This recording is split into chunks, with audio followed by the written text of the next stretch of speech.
Hello, everyone. Welcome to this video on the topic of Guy McPherson support groups. I know there are a number of Guy McPherson support groups. I'm just giving, they're not, that's not what they're called. I mean, they're support groups for dealing with the realities of the scientific predictions of abrupt climate change leading to near-term human extinction. So, and many, if not most of these groups have been inspired by the work and material published by Professor Guy McPherson. So I think, so what's the point of this particular video? The point of this particular video is kind of twofold. Number one, to support Guy McPherson support groups anywhere in the world. And number two, to start an online Guy McPherson support group, which I'm happy to co-lead with whoever is interested, or even hand the baton off to, an advisory board once it's been sufficiently formed. But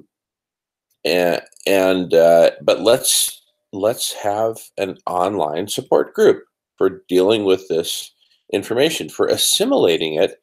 Number one, assimilating it. Number two, supporting our members in doing whatever they want or feel they need to do with their lives, with the information, with the message, with the data, with whatever, right? Let's talk about all that.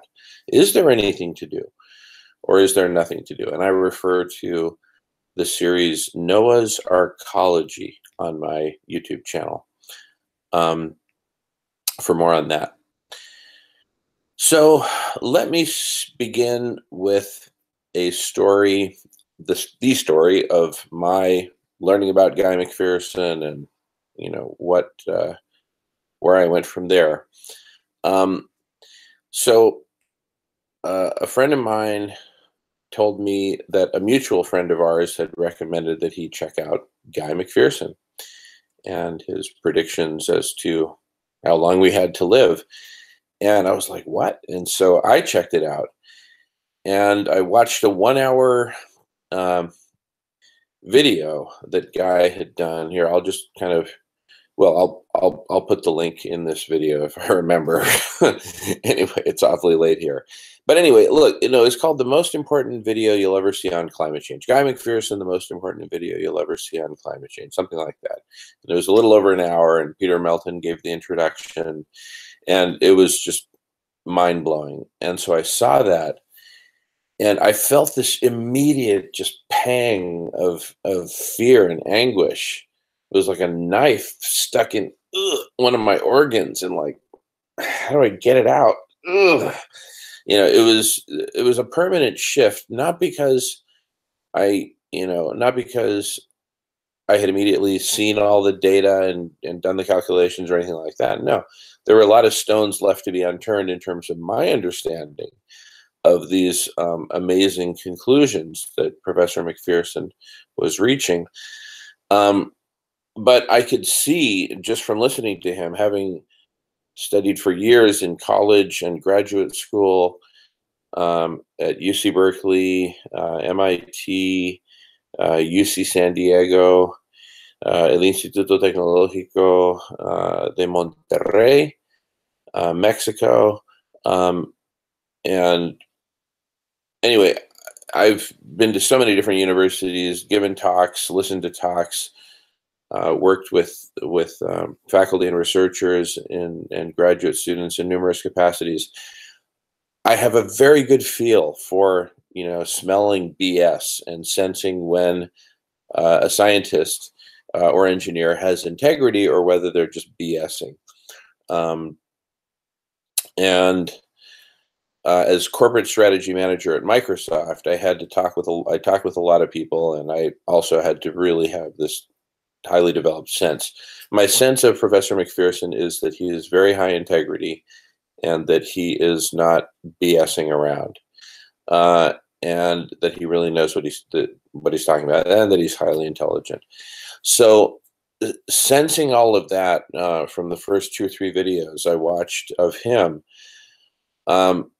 my world was now suddenly turned upside down because we're now looking at a very short time frame that uh, his scientific predictions lead us uh, to planet Earth being in a very inhospitable state in just a few short years. Maximum 8 or 9 years, I believe, is his latest prediction is to an outer window, but it would probably be much sooner than that. So, um, how did I assimilate all this?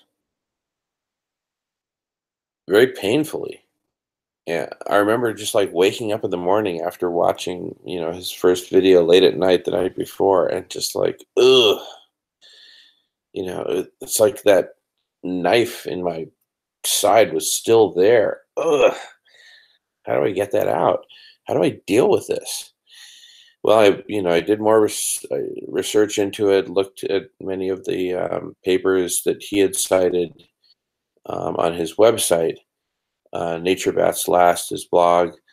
Um, and finally, I resolved that I need to get in touch with Professor McPherson and invite him to come speak at the Sierra Club.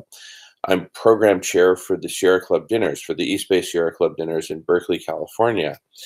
And so I select and prepare the speakers to speak for the Sierra Club dinners there. And so I invited Professor McPherson to, I'll just call him Guy. Everybody calls him Guy. I invited Guy to join us and to be the guest speaker for our monthly dinner in April 2017. He graciously accepted, flew up, and he and Pauline, his partner, flew up, and we had a really good time. Anyway, you can see the video up on the internet. That's actually gotten quite a number of views. Because I co-presented with him at the Sierra Club. He presented, the problem or the predicament, and I talked about solutions and platforms for solutions, meta solutions. We hadn't come up with, excuse me, the concept of Noah's arcology yet. That would be many months later. But at the presentation, there was one of the tables of the guests there at the dinner consisted of basically a support group, a Guy McPherson support group there in the San Francisco Bay Area. And after Professor McPherson and Guy and I gave our presentations, we all formed a big circle. A couple dozen of the folks stayed to hear more. Actually, several dozen of the folks at the dinner stayed on to hear more. And it was just really powerful because we talked not only about the data and questions about the data and the implications and the self-reinforcing feedback loops and whatnot, but many, if not most, of the questions got into what do we do with this information, right? How do we live with this, and is there anything we can do, and things like that. So and I believe that's all up there on YouTube as well. So you can relive the magic of those conversations if you wish. But bottom line, my dad was program chair for the Sierra Club dinners for over 20 years. I'm program chair now been doing it for just a few short years, but absolutely love the dinners. We had never had guests and speakers stay so long, so late. I think we were there for I don't know, close to 3 hours after the normal cutoff. I mean, we were there till almost midnight. And it's such an engaging conversation. What do we do with this information, right? And we went very deep into it, but still, I think a lot of people were just like blown away. And I don't know what most of those people did with that information afterwards. Um, but Guy and Pauline and I and Peter Melton, we went to a Guy McPherson support group meeting, and that was very, very enlightening. And I was very open that what I'm looking for are solutions, ways that we can uh, save as much of life on Earth as possibly can be saved. Uh, and I actually got challenged by uh, one of the members of the support group as to saying that I'm full of hopium, to be hoping for solutions when no solutions exist. But um, you know, I just think it's a bit premature to say that there are no solutions to anything. And again, I talk about this in Noah's Arcology, but basically, my point is there are shades of gray. It's not black or white. It's not either we're, you know, all going to die and all species are going to die. We're going to have a lifeless planet and there's nothing to do, nothing to be done. The other extreme being, oh, we can, really turn this ship around and turn planet Earth into some kind of utopia, right? I'm a bit cynical about that at this point, I must admit. But my point simply, is that between these two extremes, there are shades of gray.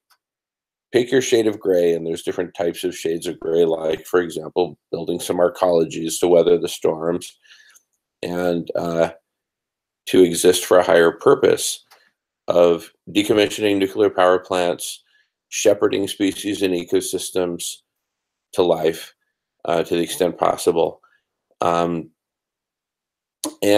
therefore avert nuclear meltdowns, frying the atmosphere and rendering planet Earth absolutely lifeless without atmosphere, right? A dead, hot, dry, radioactive planet with no atmosphere.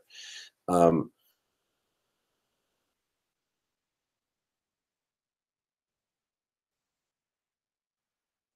so, I put forth, I wasn't that loquacious about it, but I said, I think there are things we can do, and we're exploring solutions. And I got challenged that, hey, there are no solutions. So, you know, here's my one big concern I have, because I think that, and I talked about this in episode 2 of Noah's Arcology, is that um, Guy's message is very hard for people to assimilate, very hard for normal people to assimilate. I talk about that extensively. Um,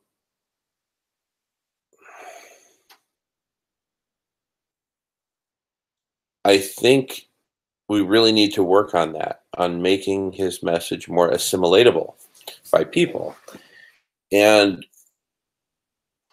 in Noah's Arcology, I mentioned one way to do that, which is to say that, well, here are some potential solutions, or, there are, various shades of gray of solutions. There are degrees to which we can um,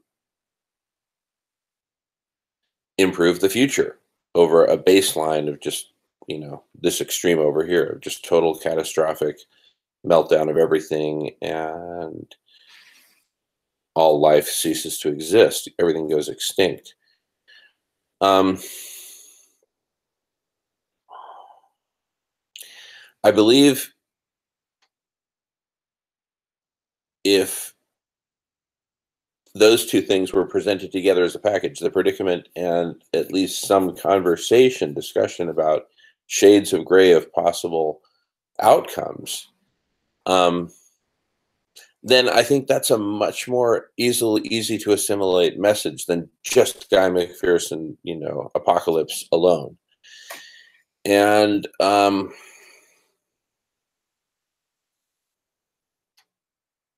because the impression I got was that the people at the support group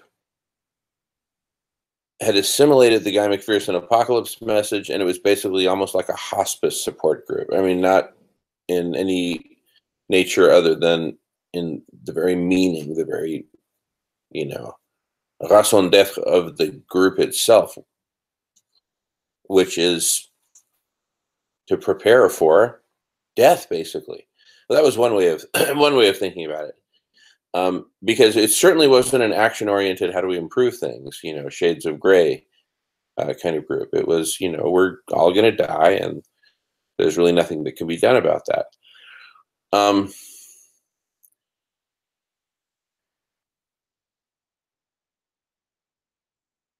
I think those people had basically assimilated that message, and that is one heck of a message to assimilate, right? Now, so one idea I have is that we have Guy McPherson's message, let's just call it Armageddon, along with some, you know, ideas, possibilities of solutions for different shades of gray of goals that we might have in terms of saving something of life on Earth. That is one combination to make his message more assimilatable. Another possibility is that Guy McPherson's message itself be transformed. And I'll take that topic up in another video. I'll just call it Transforming Guy McPherson's Message or something like that. But the basic gist of it is this. I would be much more comfortable if Guy's message were to be, look, we're headed towards a hothouse state. That's basically inevitable at this point. And we're all going to die unless, except those who basically, end up in bunkers. But whenever they come out of the bunker, they're going to come into a toxic world that doesn't support life because of all the nuclear meltdowns and all that. There is some talk of addressing this nuclear thing proactively. I point to Noah's Arcology and other efforts to do that. A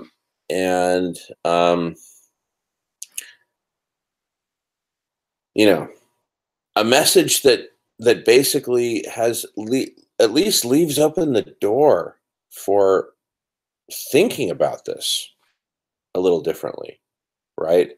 That yes, shelters are possible, arcologies are possible, decommissioning nuclear is at least within the realm of possibility, right?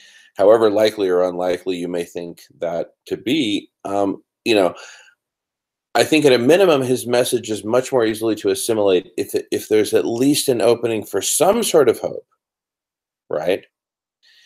And I think there's very strong reason for there to be hope for something, not to save everything and save all life, and we can go back to business as usual, right? But there is hope to save something.